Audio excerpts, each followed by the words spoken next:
மாண்புமிகு பேரவைத் தலைவர் அவர்களே, மத்தியில் ஆழ்கின்ற பாஜக தலைமையிலான மோடி அரசாங்கத்திடமிருந்து தமிழகத்திற்கு வரவேண்டிய நிதிகளை பெற்று தருவதற்கு காங்கிரஸ் கட்சி என்றும் உங்களுடன் உறுதியாக இருக்கும் என்பதை இந்த அவையின் வாயிலாக தெரிவித்துக் கொள்கின்றேன்.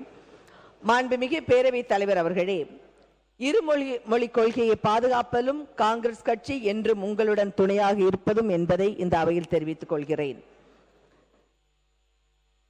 மாண்புமிகு பேரவைத் தலைவர் அவர்களே, கிராமப்புற ஏழை மக்கள், ஏழை குடும்பங்களை சார்ந்த மாணவர்களின் உயர்கல்வி கனவுகளுக்கு தடையாக இருக்கக்கூடிய நீட் தேர்வுக்கு எதிராக தமிழக மக்களின் உணர்வுகளையும் தமிழ்நாட்டு அரசின் நிலைப்பாட்டையும் காங்கிரஸ் கட்சி முழுமையாக ஆதரிக்கிறது. அதே போன்று மாண்புமிகு பேரவைத் தலைவர் அவர்களே, நீட் போன்ற தேர்வுகள் வருவதற்கு காங்கிரஸ் கட்சி காரணமாக இருந்தது என்று நேற்றைய சட்டசபையில் அதிமுகவை சார்ந்த குழு தலைவர் பேசினார்கள். காங்கிரஸ் கொண்டு வந்த 100 நாள் திட்டம் போன்றவை பாஜக அரசு நிறுத்த துணிகிறது.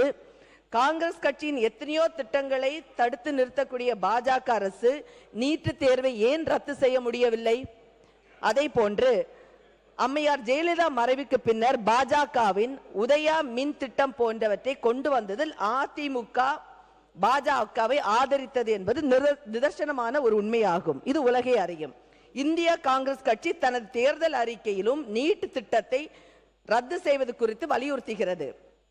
காங்கிரஸ் கொண்டு வந்த அனைத்து திட்டத்தையுமே பாஜக மாற்ற துணிகிற பொழுது ஏன் இதை மாற்ற துணியவில்லை என்பதை இந்த அவையில் நான் கேட்டுக்கொள்ள கடமைப்பட்டிருக்கிறேன். மாண்புமிகு உறுப்பினர், பேரவைத் தலைவரே, மாண்புமிகு உறுப்பினர் அவர்கள் சொன்னார்கள், காங்கிரஸ் ஆட்சி காலத்திலே தான் நீட்டு கொண்டு வந்தான்னு சொல்லிட்டாங்க. ரொம்ப நன்றி.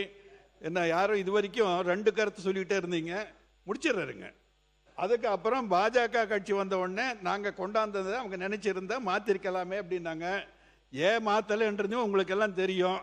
சுப்ரீம் கோர்ட் ஆர்டரு, அந்த சுப்ரீம் கோர்ட்டு நீட்டுக்கு ஆதரவாக யார் பேசினாங்கன்றத, அதாவது கண்ணியம் கருதி நான் சொல்றது இல்லை, அதுவும் உங்களுக்கு தெரியும்.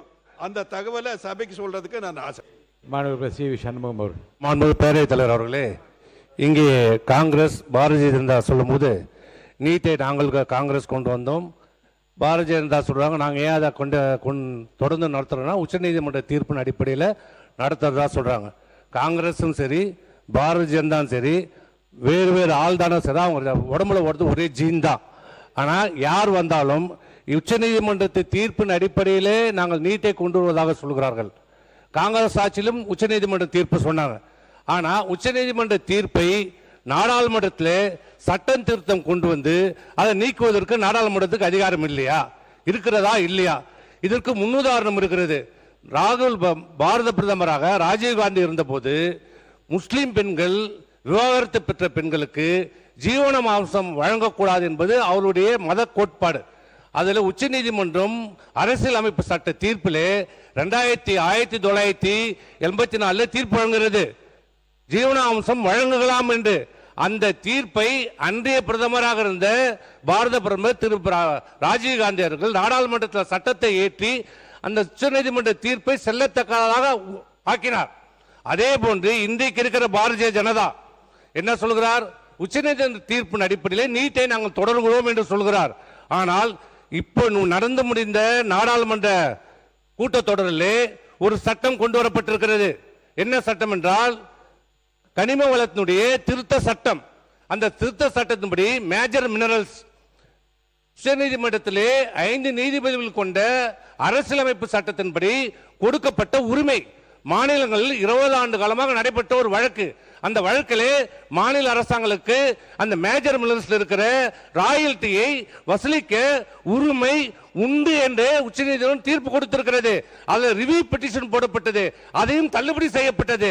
ஆனால் அந்த தீர்ப்பு வந்த ஒரு 6 மாத காலத்துக்குள்ளே இன்றைக்கு பாரதிய ஜனதா அரசு, மத்திய அரசு நாடாளுமன்றத்திலே ஒரு சட்டத்தை திருத்தம் கொண்டு வந்திருக்கிறது.